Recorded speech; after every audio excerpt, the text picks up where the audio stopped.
Hello and welcome to the Gooner Talk, back again with you guys for another show, for another episode of our TGT podcast, our weekly show in which we break down the week's events in the world of Arsenal and react, of course, heavily in breaking down the last Arsenal game in which we finally picked up 3 points. I hope you're doing good and well. If you're joining us live and if you're watching us on catch up, I hope that you enjoy the next hour of Arsenal chat. Please do drop a like on the video and subscribe to the channel if you are new around here with those notifications turned on. And before I introduce to you my guests, please do go check out The Arsenal Way if you aren't already, as part of my new role over at Reach and working closely with the guys at football.london. We're launching a brand new YouTube channel, which is going to be containing a lot more content. Don't worry, the first question will be, is this changing? No, nothing with TGT is changing. It is extra stuff. It's completely separate. We're going to have lots of insight into the world of Arsenal, some fun videos as well, speaking to fans, doing phone-in shows, podcasts, even stuff in real life. Believe it or not, real life does exist beyond the walls of a podcast. So make sure you check it out. Link is in the description and go subscribe to it. But now let me introduce you my guests of the day. I mean, of all the people that I've stopped watching kind of a lot of European football because of my association with a lot of work. But I know for a fact this man has watched the Irish League and specifically is now trying himself to organise the Northern Irish Super League. Owen, how you doing, mate? How is the organisation of the NISL going? I'll not even play along with this joke because the fact is, at this point, I've almost given up on watching the Arsenal. So to bring myself to be let down by any other football team would be an absolute nightmare. But no, it's a pleasure to be on as always. Do you want to know what I love about your podcast, buddy? Is always. That it gives me a little respite from the craziness that is the Gooners podcast and our own podcast. It gets a little hectic over there. So it's nice to come over here and talk a little sense with knowledgeable people. Yeah, and I mean, for that reason, I made the absolute surety that you would be joined by a top quality and in the know guest of a pet domestic home variety, and we're joined by him. How you doing, Mike? You Ian, you can't get away from me, my man. It's the Gooners pod taking over the Gooner Talk TV. TGP takes over TGT. This is the Bundesliga, the Austrian Bundesliga cast, right? Because I studied up. I watched all the games in bed. I'm ready. I mean, to be fair, we have your co-host on more on this channel than you have him on your channel now. So. Look, I mean, if you love someone, set them free, and he clearly doesn't want anything to have to do with the podcast he created anymore. The next time you're going to see each other is going to be at my wedding, and that's virtually I tried to FaceTime him the other day, Andy, and he just rejected the call because he's like I don't looks at it. No, I've moved on to selling popsicles now, is apparently his newest thing. Anyway, it's good to have you boys on. We will be joined by French shortly. He's running a little bit late, but we're going to get straight on with things and react to Arsenal's what I described in a piece as an unconvincing win, which I got untold stick for being a negative Nelly. Oh, God. Always with that, Tom. You got to, I'm such a toxic person. Toxic is the word. Mike, how did you make of our less than convincing performance? It was less than convincing, but you know what? I didn't need to be overly convinced. I just needed to see a win. Yeah.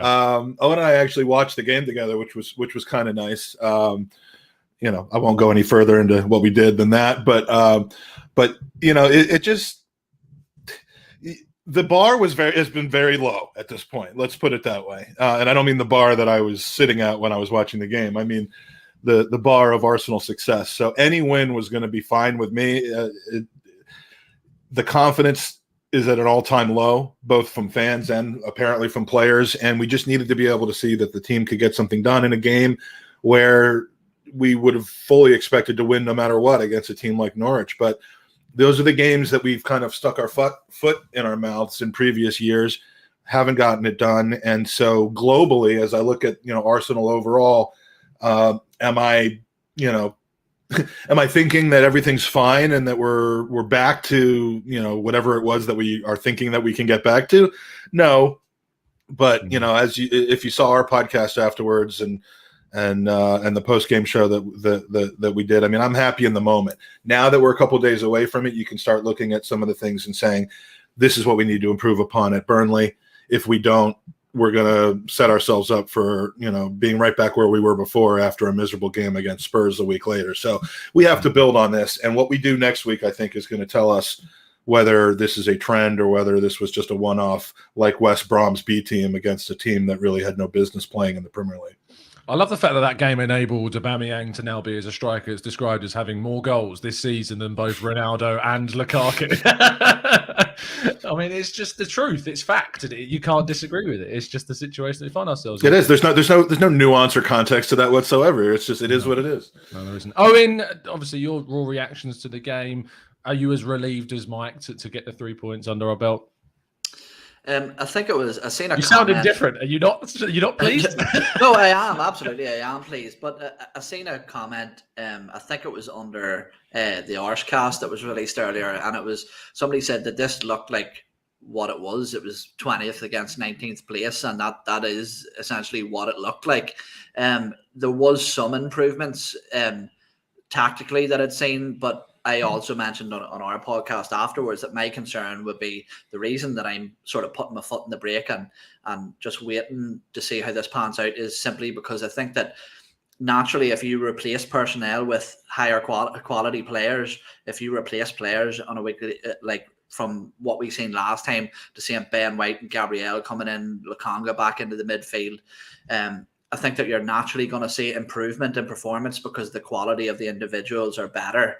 But in saying that, there were some tactical adjustments that couldn't have been coincidental. The orchestrated press was absolutely brilliant, I thought, at times. When people say press, people automatically just think it's all about effort and having to run and close down the football, which it isn't. It has to be coordinated. There has to be organisation.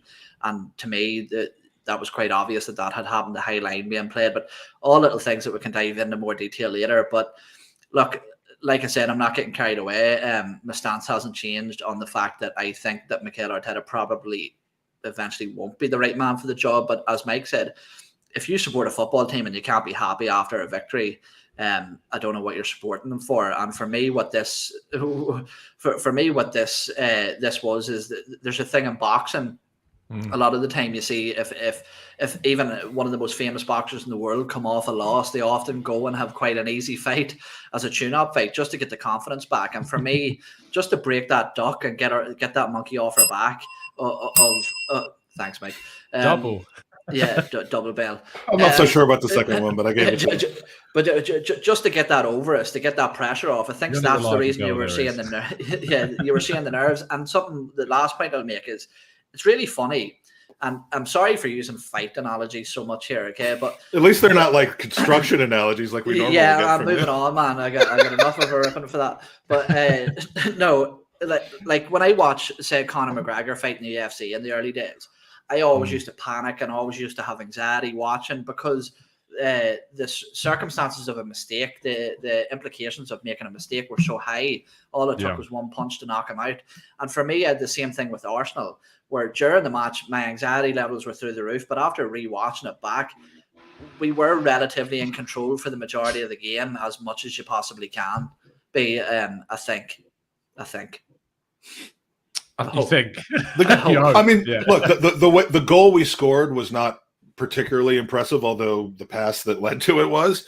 But it wasn't a beautiful goal, but there were a lot of beautiful chances that we didn't convert. So when you take it over 90 minutes, we dominated them and we got the result. It wasn't the way that it should have come or to the extent that it could have been, but we were the better team. This wasn't a smash and grab and we're papering over the cracks. There's still cracks. I don't think anyone's papered over them, but a win helps and it gets the confidence up. And where you will learn about where this team is truly is in 2 weeks. It's not even next week. It's in 2 weeks. We'll know one way or the other whether this team is actually, fractured and falling apart, or whether we really are just digging out of having dealt with a lot of injuries and rotation and forced substitutions and formations in the first 3 games that that led us to that record. So let's bring in our fourth member of our podcast this evening, French. How you doing, mate? Are you well? Are you good? Yeah, all good, man. How are you guys doing? Very well, mate. What's Very up, French? Good to see you. Yeah, it's been a little while, guys. It's been a little while. It's good to be back with you guys and discussing the good old Arsenal. Give us your raw reactions to yesterday's game, mate. Well, We didn't play I yesterday. was happy with the team. The team. Saturday's game. Oh, my head's so. Owen knew I was going to go I there. knew it was coming. I knew it. I'm like Go ahead. Andy says I'm like a trout. Like you put the line out there and I can't help but bite. I think Tom's just been working for like 2 days straight. Probably hasn't slept. It's just blurring into one big Arsenal game for him. But yeah, the game for me. The way I saw it, I liked the team straight away. When you saw that lineup, it was like, okay, there's some new names. It's mostly quite young. It's refreshed. He made a lot of simple but still fairly brave decisions. To bring in Ramsdale and drop Leno was pretty huge, I think. And I mean, that just kind of says what it's going to be now. People were questioning, do we spend 24 M's on a backup? And obviously that's not going to be the case. The pairing of Lokonga and Maitland-Niles, obviously we kind of hope to see Partey, but seeing Lokonga in there was nice. And also Gabriel and Ben White. I think all those signings and selections were kind of straightforward and the obvious thing, but there was obviously a temptation to probably stick to the more known quantities in a game that was really important for him. So I like the team. When I saw them play, I thought these new signings look pretty talented. Like I like what I'm seeing from them.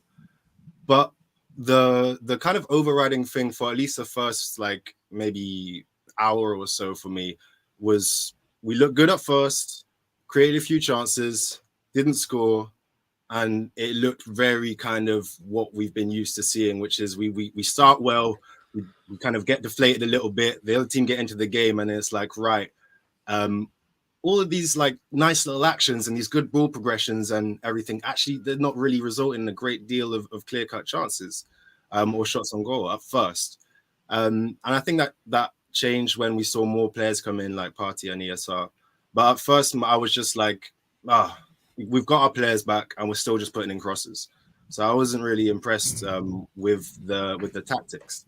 With the way we were playing. I like the team and I didn't like the tactics, and that's how I tend to be on that same kind of school of thought because, and I said that in the Raw Reaction show later in the day, that whilst I was happy to see the players back and I could see some differences, especially from the first two games, the problem for me is still this absence of a clear style that I just am struggling to, really back this idea. And I want to, I really want to get on board with the Arteta train again. I would love to be back in a situation where I'm tweeting #trust the process after every single win. I'm not back there at this stage, and I do need trust the process. Get back on, yes. And that's the thing is we encourage people to change their minds, and it may be that I get back on the Arteta train if things go well, but and you should be in a position where you don't like live and die by the sword of a coach just because you like them or not. Owen, I feel like you want to come in on this, so go on.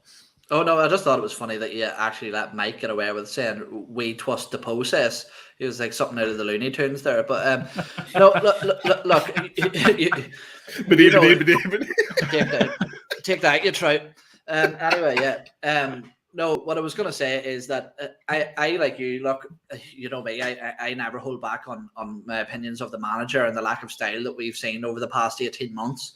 But what I will say is, for me, when I look at a game, I understand that this, here comes the buzzword, the process, it takes time. You can't expect everything to change immediately. And for me, there was certain steps in the right direction taken tactically throughout that performance. I think, as I mentioned before, our pressing was very good, not only closing down the ball, but I think the tactical awareness to close off the channels was much more impressive than I've seen under Teta at any stage, I think.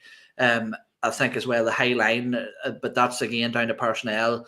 The ability of Ben White and Gabriel to recover enables us to have that higher line. And not only that as well, whilst I don't think the football was silky or nice, I think that for us to have 30 shots on goal, which if I'm right, that's the most shots we have had in the league in a match since December 2017, which is astonishing. But 30 shots on goal, something we've complained massively about is the creativity. But I think that you can only go into each match looking for maybe 1 to 2 major improvements. And for me, there was that. And again, I'm not saying that's down to Mikel Arteta. I'm not saying that this has been done on the training pitch over that 2-week break. For me, you can't just sample one match and say that there's been an improvement. I need to see that over the course of maybe another 3, 4, 5, 6 games before I can turn around and say, right, well, Mikel Arteta is doing something right to counteract the mistakes that we've been making in the past. Mike, would you want to come in? Yeah. Well, I just want to know, like, is there? Oh, French, you're buzzing in and out for connection wise. I could tell you wanted to come in, but we heard about 3 of your words. I was just stuttering. I was like, that's what it was. Okay. It wasn't actually a connection problem. It was just French stuttering. It's a connection problem between brain and mouth. It wasn't an internet thing. Go ahead, man. I was like, do I be rude and just plow through?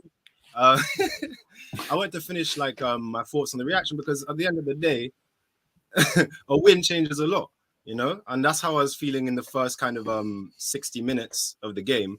But when you saw a few more good players come on, like ESR and Party, and you started to see some more kind of central directness in our passing and more kind of just quality in on the play, you started to see the kind of the seeds of what obviously Arteta wants to do. I think in terms of the style of play, that it's fairly obvious until the final third. I think that's where it kind of loses me.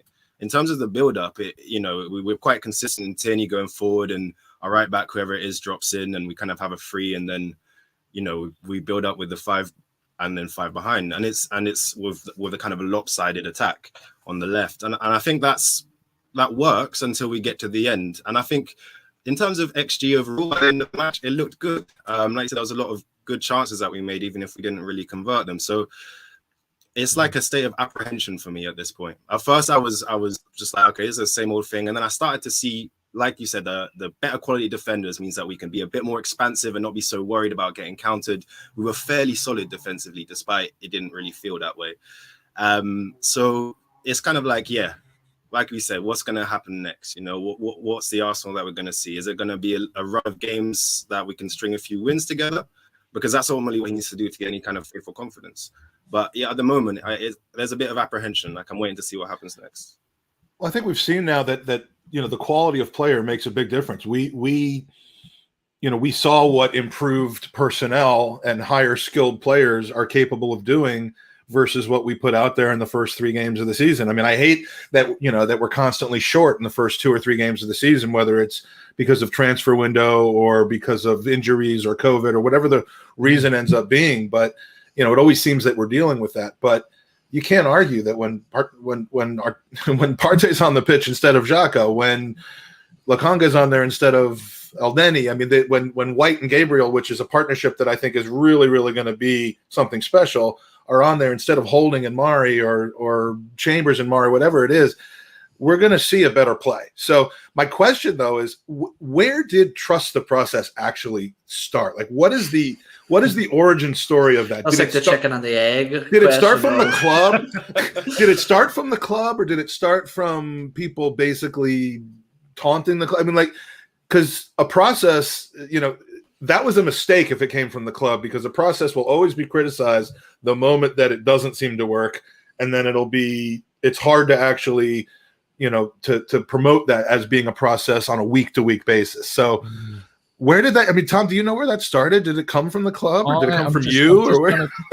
I've done a quick Google, and Arsenal have tweeted that they officially tweeted back in July of 2020. No. Trust the process. In fact, I'll share my screen with you so you can see it. Yeah, see if that's the case, that's emoji as well. Yeah, if that kind of phraseology came from the club originally, so this would have been what, right? Like in advance of the FA Cup final or something like that. Yeah, I suppose so. I imagine it was just. Was it after the FA Cup final or before? I'm not sure. What's the date on it? I was going to scroll down there and then realized I better not scroll down. Yeah, if that's from July, I think it's actually before the FA Cup final because of when how delayed it was. But yeah, if that comes from the club, it's a bit again, it's another messaging error on behalf of the club, because you've now invited a phrase to be mocked, and But that's exactly what's happening. This is the Arsenal. I mean, the process they're talking about, if there's any process, it's a 4-year process. So to be talking about it on a week-by-week basis is, the club don't though, do they? Like it's the fans, it's people like me that do that. It's the club. The last time I heard the process mentioned by Arteta was like during this summer. Because I think it was after the Chelsea games. I think he got questioned on it in a press conference where someone said, like, is it like, I think he said something along the lines, it's not the time to talk about the process. We need to focus on like the situation we're in now. Look, the thing about it is that I'm very much aware of the fact that Arteta, I never think is going to bring you short-term success. I don't think Edu's going to bring you short-term success. I don't think Arsenal are going to bring short-term success. I think that I'm lent more towards the change of coach, even though I realise that Arteta is reliant upon a long process to kind of get where he would like things to be, because the short-term has become so bad that it's not in a place where I'm comfortable. I mean, I remember sitting and talking to both of you back in, what was it, winter time of 2020, like start of 2021, where things were awful. We were like, we lost at home to Burnley after we said we can't lose at home to Burnley, and then we did.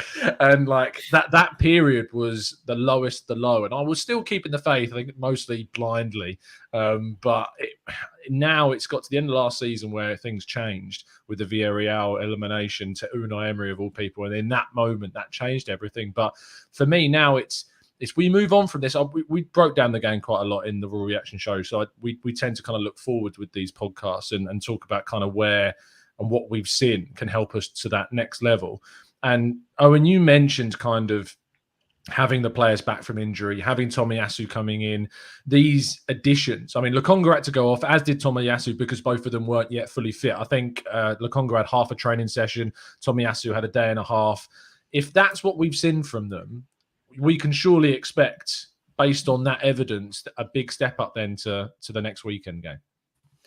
Yeah, absolutely. I think that as fans, it's very easy to get sort of dazzled by some of the names and links that are thrown about throughout the transfer window. But for me, it was never about big names or anything like that. I think that something that Tomiyasu has shown us is that maybe at times, I think it's part of the fans' problem too, that we become too attached and too loyal to players, where sometimes it's completely fine and it isn't negative. And some people would say, to turn around and say that these options aren't good enough, we need somebody else. And Tomiyasu came in and immediately had an impact. And what I love about him is that there's no bells and whistles with the guy. He's very physical, very basic on the ball, but he's very efficient. And to me, he seems like somebody very tactically smart.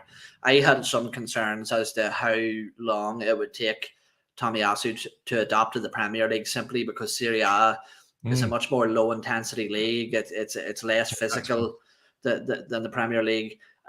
But he looks to me like somebody who's been playing in the Premier League for his entire career. He looks absolutely brilliant. But so something as well that I think we all maybe had misconceptions about was the fact that these nonsense reports of unknowledgeable people on Sky Sports spewing off that he's really a centre back, that he isn't really even a right back, and so I think a lot of us sort of thought that, Jesus, this guy's just going to never pass the halfway line, and there he was, almost doing a Cedric Suarez special and banging in a volley on his Norwich debut. That was Van Persie-esque against Charlton. It was flawless stuff. But again, and then to move on to Lokonga, I think we have unlocked an absolute gem in this guy. I think that if Granit Xhaka returns after his suspension and makes his way immediately back into that team, that is going to be a massive stain on Mikel Arteta's reputation with our fan base. Absolutely. And it'll be for the derby. I mean, if he comes back and starts and plays poorly in the derby, my God, I don't want to be on any podcast for the week after that. That's a lie. Well, I've already booked myself on we don't get the spreadsheet anymore, so I can't do that. No, Raf texted me earlier on today. He was like, "Where's the spreadsheet?" And I was like, "I don't even know my rota for like the trust next 4 weeks." Trust the spreadsheet. Trust the spreadsheet. Well, I've been able to make a spreadsheet. I might have to do it bi-weekly, because I genuinely don't know when I'm working next month yet. So it's a case of when I get my rota, I can then make a spreadsheet. Good problem to have.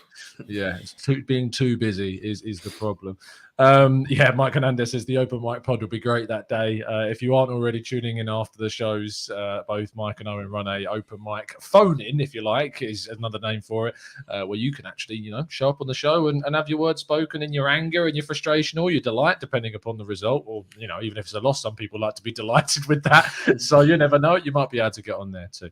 French, what's interesting about kind of how we played yesterday was a tactical shift that seems to be really noticeable from the point that Thomas Partey came on and Maitland-Niles shifted to right back. We changed from this 4-2-3-1 system into more of the 4-3-3 that Arteta has been talking about a lot, seeing kind of Partey play slightly deeper and then having the likes of Ødegaard and Smith Rowe as kind of dual number 8s and working together.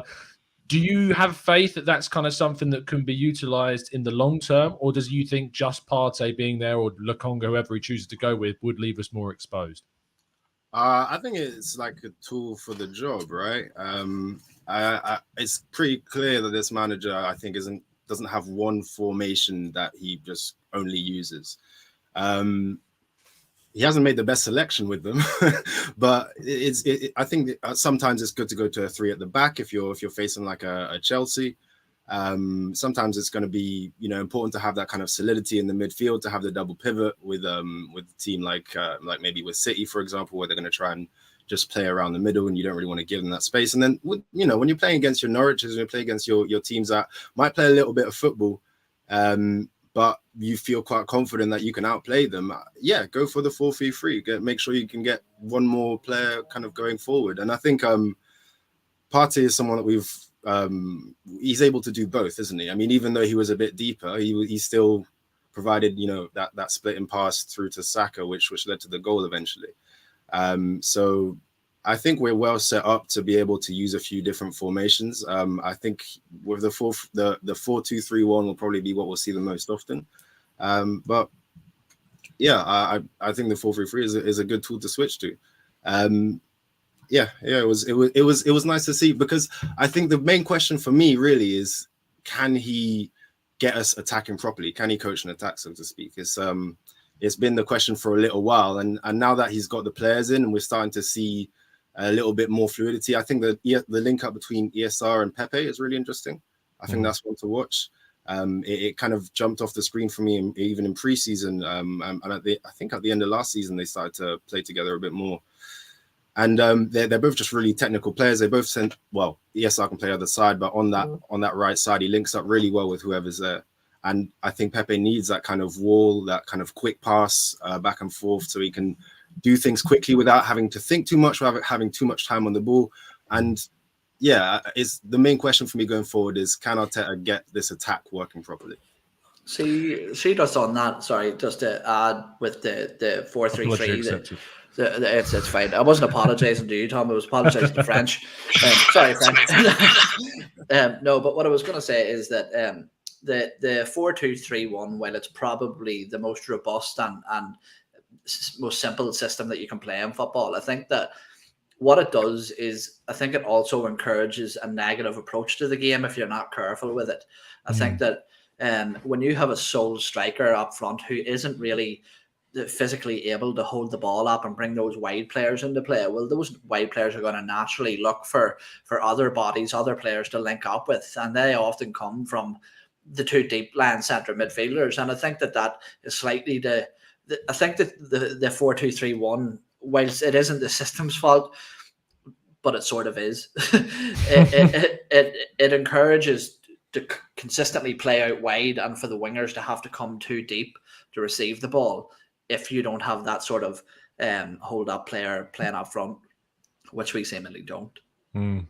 I agree with you. I think that it is always going to be, as French talked about as well, kind of the right tool for the right job.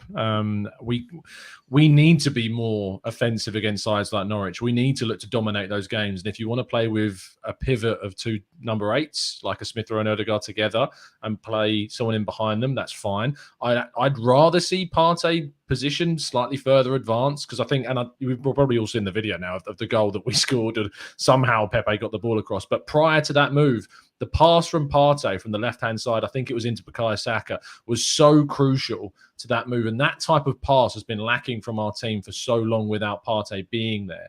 And that's the difference that he provides. While Xhaka forces the ball out into wider areas, Partey ensures that we attack those central positions with those incisive passes, and we desperately need more of that. Lokonga also brings those types of passes too, which I really like. And something I noticed, Mike, yesterday, Saturday, was the fact that we really tried to hit Norwich like cold at times. We tried to catch them with kind of these deep through balls. One from Tierney went in behind for Aubameyang, who I don't know why he took the shot on so early, but he did. And there was a couple more where we tried to pass through and get players kind of running in behind 1-on-1, 1-on-2 sort of situations. Do you think that's a coaching tweak in the sense that we're trying to build up too slowly and they're trying to do things quicker, or is it just the players taking it on themselves to be more direct? I would tend to think it's the players taking it on themselves, because coaching you'd normally think would be like, way too focused on the build up and a strategy of matriculating the ball up the pitch, as someone in the States used to say on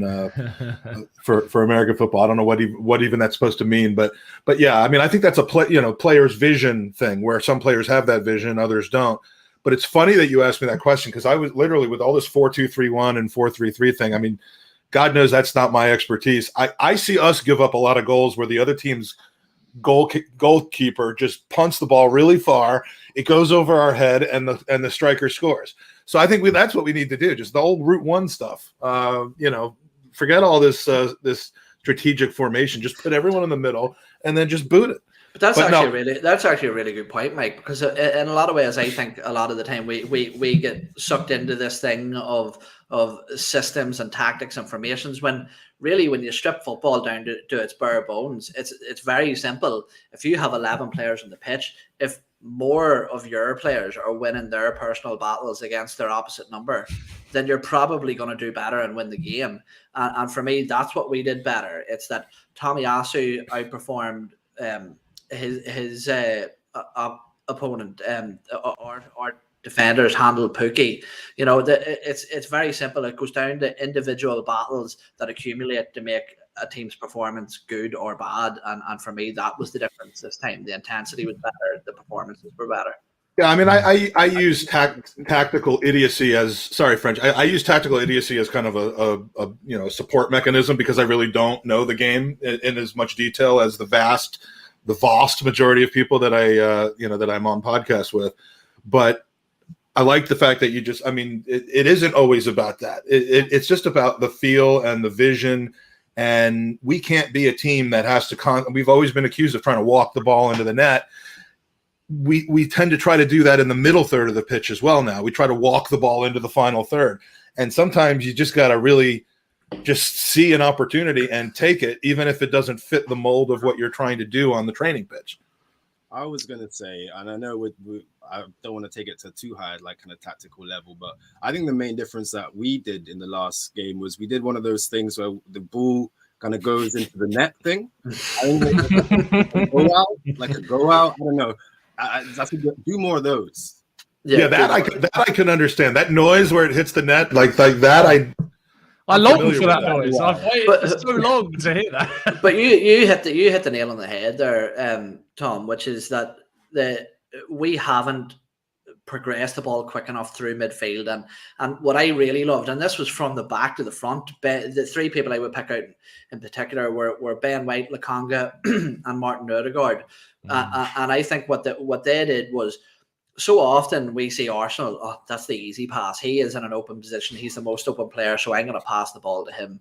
But they didn't. You're writing in this private chat, and it's freaking me out. I get really unconfident myself now. Anyway, yeah, no.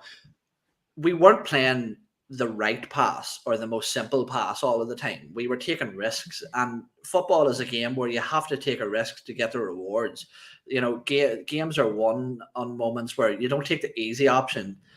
You take the most creative and expressive option. And for me, those three players were the absolute difference makers in terms of progressing the ball a lot quicker than we have seen recently. Let's French, I know you wanted to come in briefly, so go for it, fella. No, that was it. I'm just making the point. Oh, you just wanted to go like that in the chat, was that? That was it. I just want to go, oh, yes, I like that point.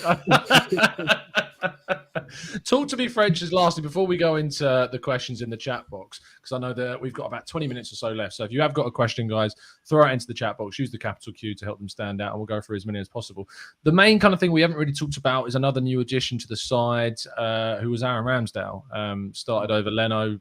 Obviously was a brave choice from Mikel Arteta. I think it is brave. Leno is the starting goalkeeper. It's a league game.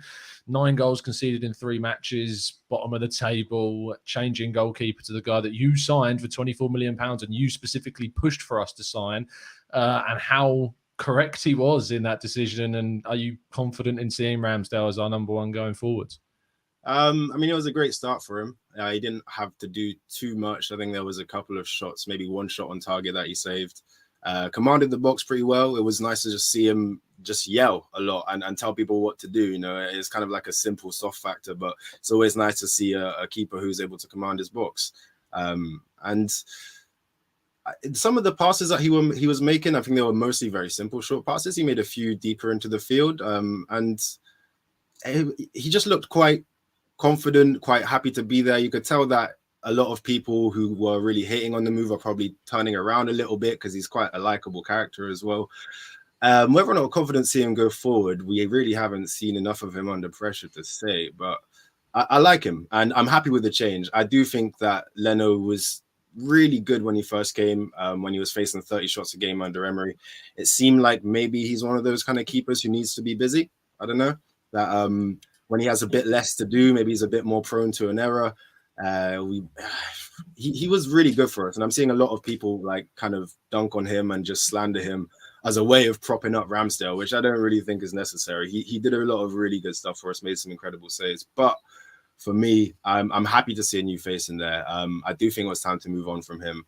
And the quotes that then Ramsdale's coming out with in the media is so kind of different to what Leno's saying, right? Like, I need to fight for this shirt. I need to keep being, really strong. Whereas Leno, when Martinez left, was just, I am the number 1. I will be the number 1. And look how that's worked out for you, mate. So, what I mean? It's nice to see someone who kind of knows they need to fight for that. And it just seems to be leaving everything on the pitch. But whether he's good enough to be our main guy going forward, well, he's obviously highly rated coming in, but for Arsenal, we haven't really seen enough to say yet. Well, and the four players playing in front of Ramsdale yesterday, or yeah, now I'm doing it on Saturday. We're not the 4 players that, I mean, if that's our back line and they really do gel as quickly as we all hope they do and stay healthy as much as we all want them to, that's going to make a massive difference for whoever's in net. But when we signed Leno, I remember hearing from the Drew Thompsons of the world who watch Bundesliga while they're sleeping. I remember hearing that he's a guy. I think it was Drew because the guy's German, so I just assume it was Drew.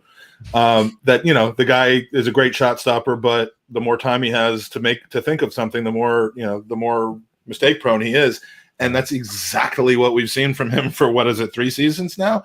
So that was a good scouting report, and that's exactly what we've had, and we can't afford to have that. Can we all say as well, just to wish Pookie's family well, and hopefully that they find him soon, because Mr. Aaron Ramsdale absolutely sent him to the shops, and he hasn't been seen since. Now, if that went bad, though, would the whole narrative be that Ramsdale is crap and not? I mean, if he had basically not pulled that move off, and Pookie got a touch to it, and then put it in the net, I mean, the whole narrative would be different. So yes, he pulled off a very, very cheeky move. But that just builds his confidence further. I mean, I think the job is his to lose. I think it should be his to lose. I think Leno is a fine backup goalkeeper for us now, and for the next 3 months, or the next 4 months, or the next 9 months, that's what he'll be. I feel comfortable with him going in a cup game. I'd feel comfortable with him going in if Ramsdale gets hurt. But I think this team suddenly is playing more confident in front of Ramsdale, and we have to let that play out. I wouldn't go switching it back next week to Leno. I certainly hope not. Let's go into the chat box then for the last 15 minutes or so and go through as many of your questions as we can. There are quite a few, guys, so if we can try and keep these answers short and sweet, that'd be great. Let's go with French for the first one. Mo Fowler has said, remember Tierney's West Brom goal in the snow? Why doesn't he try that more often? That was pure instinct. That was purely the snow, like kind of going into his veins. The ice cold temperatures just brought him down to sub-zero tin. He's a different animal. All right, we need to just play in Sweden more often and things like that, and we'll see those kind of goals more often. Yeah, I was going to say the snow is the issue there, not not him trying that. I mean, when's the last time it snowed? Machines on the side. You become a ski resort, the Emirates ski resort. Before every game, just slap him in the freezer. Yes, I've never heard such a strange suggestion. Vashad says, it's man management. I mean, if the guy was worth his salt, he'd be, Tierney would come out in an ice cube and be placed on the left side of the. Just thaw out over the warm up. Vashad says, Owen, do you think Emil Smith Rowe should be used as a ball progressor? Mike's desperate to think of a joke. Yeah, I'm going to give a decent answer whilst he thinks of that.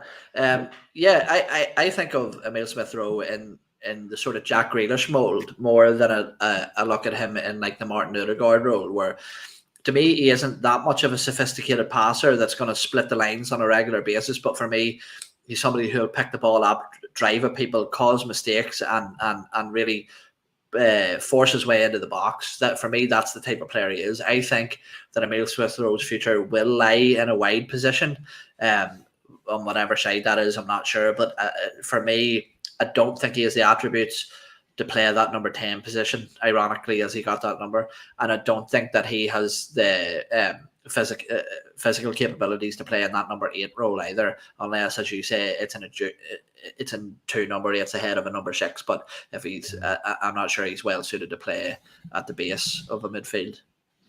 Mike Alexander Klapov says, would you sell Xhaka in January and bring in Neves or Basuma? I would sell Xhaka in January and bring in Eoin.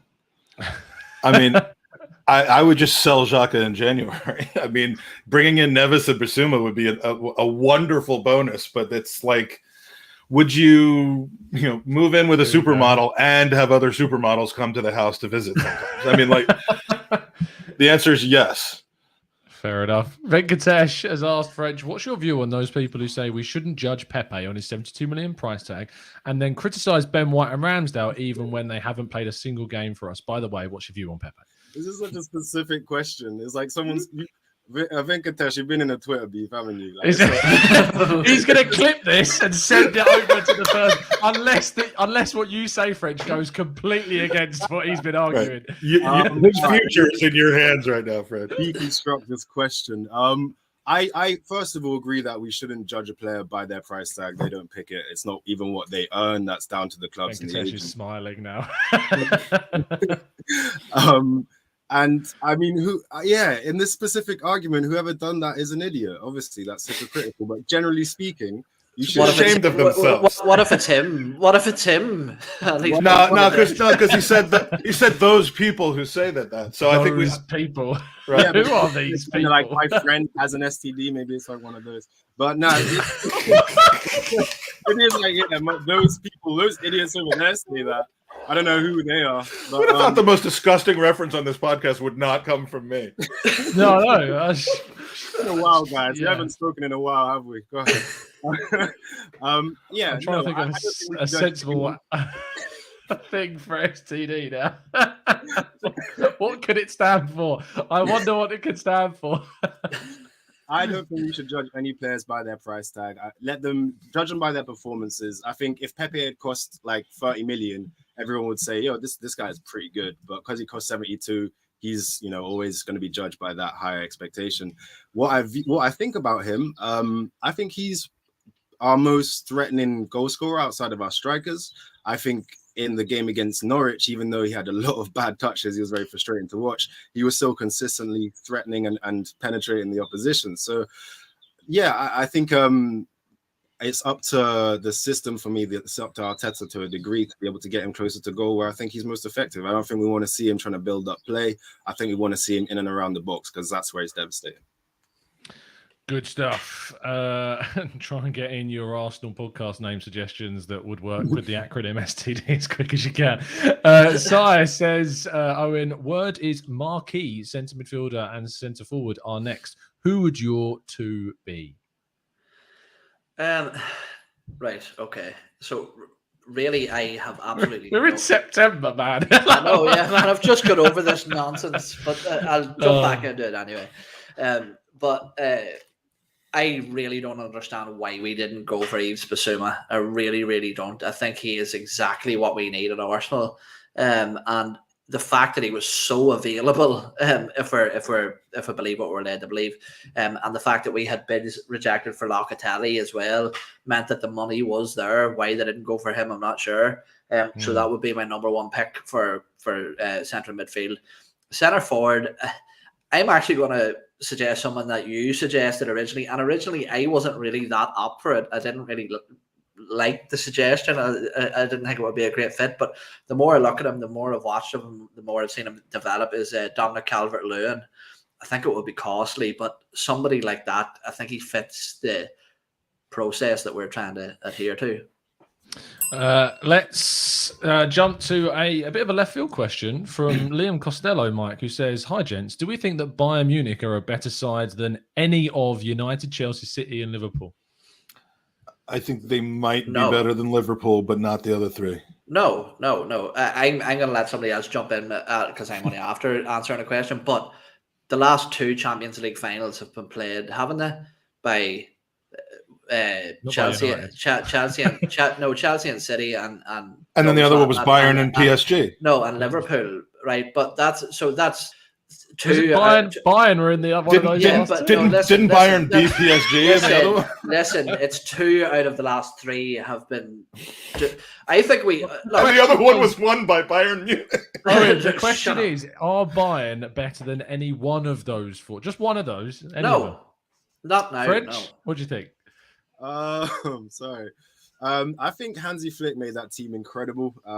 I think with the way a lot of their best players are kind of getting up there, and right now I wouldn't say that they're better than maybe United. I don't really rate United With Ronaldo and Pogba and Fernandes and not in terms of what we talking player quality or ability to win things. Because if we're talking ability to win things, United haven't won anything in about 4 years. So all this player quality is great. It depends what. So this is a whole different discussion. What does better mean, right? In terms of actually winning things, I don't think they're better than United. How we could have found this out. If someone would just come up with some sort of super type of league. Where all the players, all the teams that were really good, and Arsenal and Spurs would be in this league, then we could have found out. I don't think that they're better than all of them. I think maybe they could. Maybe Liverpool. Can I add one point to that as well before, because I know you have loads of questions there. Look, and I'll say this: we as a league, not as a football team, but as fans of the Premier League, undervalue our players so much. There's a reason that when players leave the Premier League and go to leagues such as the French League or Serie A or the Bundesliga or La Liga, why they often turn out to be some of the best players in those leagues. Yet the imports into the Premier League, a lot of the time, even significantly high profile incomings into the Premier League, often flop in comparison to the reversal. So for me, I think that we overvalue the quality of players in other leagues and undervalue the quality of players within our own. Well, because they look better in the context of their own leagues where there's teams are maybe 4 or 5 teams deep, if that. Whereas in the Premier League, it's 18 to 19 teams deep every year. And so I think you're right. I mean, playing in the Premier League is very much like swinging a bat with an extra weight on it. And then when you go to swing the bat without the extra weight on it, which is going, when Di Maria goes back to France to play after a horrible spell at United, the weights are off and you can actually play better. So I fully agree with Owen, but French does not. So he wants to tell you his. They won the Champions League, lost the Europa League final. There's, I mean, it's kind of mad. But that was during COVID, though, French. That doesn't count. Yeah.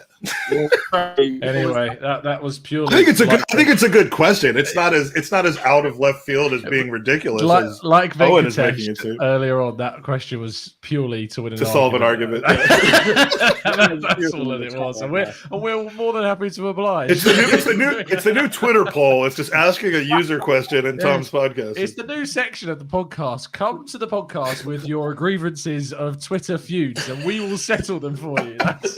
We will settle them in your favor. Yes, that's what we're for gonna money. Do.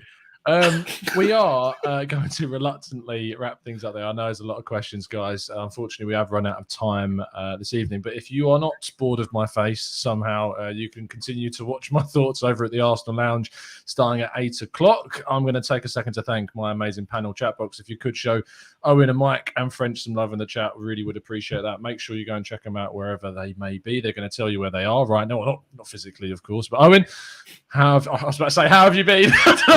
Just one long podcast an Arsenal game. That's all it is. I'm better now. That it's funny that you even get frustrated after a win as an Arsenal fan because Twitter's. I can understand it though, because I think a lot of us were going into that Norwich game thinking we were going to smash them. I did. Yeah. I mean, I predicted 5-0. So, yeah. Well, if we beat them 4-0 though, and then lost to Burnley next week, what's the difference? It's just the level of victory doesn't really matter. No, but thanks for having me on as always, buddy. You can find me there at Owen Young AFC on Twitter or at the Gooners Pod, where I basically try to bring some sense to what is an absolute. I don't know what it is. I'm not even sure anymore what we do. It's a big STD of a podcast. Yeah. Oh wow. Short-term dominance. King, I'm going to answer your question quickly. Thanks to the Super Chat, man. Should football do more against violence and sexual abuse against women? Some footballers seems to be so protected, like Robinho, CR7, Giggs, Boateng. I mean, I watched Tifo's video. I don't know if you guys watched it on the kind of the things facing Cristiano Ronaldo. If you haven't watched it, go and watch it. It goes into a lot of detail about kind of the atrocities, I suppose is a good word to describe it, that he has against him. And it's, yeah, I mean, football should do more to do a lot of things. The justice system is completely flawed. That's not football's responsibility. King, you've opened up a whole entire podcast there. Sorry, we need John. We'll get John on. Yes, John is the man for that conversation. You can tweet King on tweet. You can tweet John King on Twitter at 305cast. Mike, thanks for coming on, mate. Really appreciate your time. Thank you for having me. Looking forward to seeing you next month, where we've spent all our money to have a 2-course dinner together, and I cannot wait for that. I hope you all voted for the Gooner Talk for the best club creator, Gooners v Cancer. It's too late now if you didn't, but check out Gooners v Cancer on Twitter, because we actually had a winner of a Lee Dixon jersey that was just announced prior to the beginning of this podcast. And we got some great prizes on offer there for a very, very good cause. So please check it out. And then Owen will be on a podcast soon. Lovely stuff. French. Thanks, Tom. Yeah, no problem at all. I mean, sorry, French, I'm interrupting you after I've said your name. If you haven't already, I was about to say go and vote. You can't, as Mike said, but just go and watch the finals if you can, and stay tuned. I think it's is it the 14th of October? It's the 14th of October. Tom and I will be near the front, near the stage, holding our head in our hands, watching other people win awards. Our will to pay for the most expensive table that there is. Oh, dearie me. We better be able to take that table home with us. No, I actually said to Mike, I said, thank God, when he told me how much it was, I said, thank God I didn't go. I could go for a week to Spain for that. Hold on. Is the Gooner Crack not nominated for a... We better each be able to take home like the table that we're sitting on. Like, for that price. Oh, honestly. Yeah, half a bottle of wine. Unbelievable. French... For French, I'm gonna spend another 300 quid on actual drinks that night too. It's ridiculous. Thanks for coming on, mate. Appreciate it. Tell people they can find you. Yeah, it's been sweet, man. Yeah, French Gooner 23. I'm gonna have my own show coming soon as well. I'm getting something started up. So the Red Bull Salzburg of podcast creates another one. You're a feeder pod. That's all there is to it. I got to shout out Chris S in the chat as well for coming up with the nickname Tundra Tierney. It's genius, absolutely genius. Nice. But yeah, thanks for having me on, man. Brilliant stuff. No problem, French. And so you can find him at French Gooner 23. You can find Magic Mike at the Gooners Pods, and you can find Owen in the middle of nowhere in Ireland somewhere, and also at Owen Young AFC on Twitter. You can find us at the Gooner Talk TV and myself at Tom Cantor Media. Lastly, please click the link in the description to go and subscribe to the brand new Arsenal channel, The Arsenal Way, in association with Reach and Football.London. You're going to see lots of new and exciting and different content coming your way on there. If you're thinking that it's just another Arsenal podcast, shout out to Mike Hernandez in the chat box. It is not just simply another Arsenal podcast. It is a lot more and a lot of It's one that people will watch. Sorry. It's one you... I'm sorry, Mike. I love you so much, Mike. I had to do that. I had to do that. The shade. Congratulations on your son, Owen. I'm just checking if it's got more subs without any videos than Gooner Crack right now. I still think I got more. I do. Probably do, to be fair. Let me just refresh. Let's see what we're on. What are we on? 59! Let's go. Jesus, come on. Surely, if you're watching more Arsenal podcasts, come on, more Arsenal podcasts. That's what we need. 27,000 that are watching this. Please go and subscribe to the Arsenal Way. I need you to, please. Thanks ever so much for tuning in, guys. If you've been watching on video and you want to listen to it again, audio only, it's going to be available on Spotify in about an hour's time. So make sure you go and check that out. You can watch this without having to look at our faces. We will see you tomorrow morning, or I rather will, at 8 a.m. for the latest Arsenal news update. But you can join me on the Arsenal Lounge in a couple of minutes' time. So make sure you follow us over there. See you very, very soon. And as always, up the Arsenal.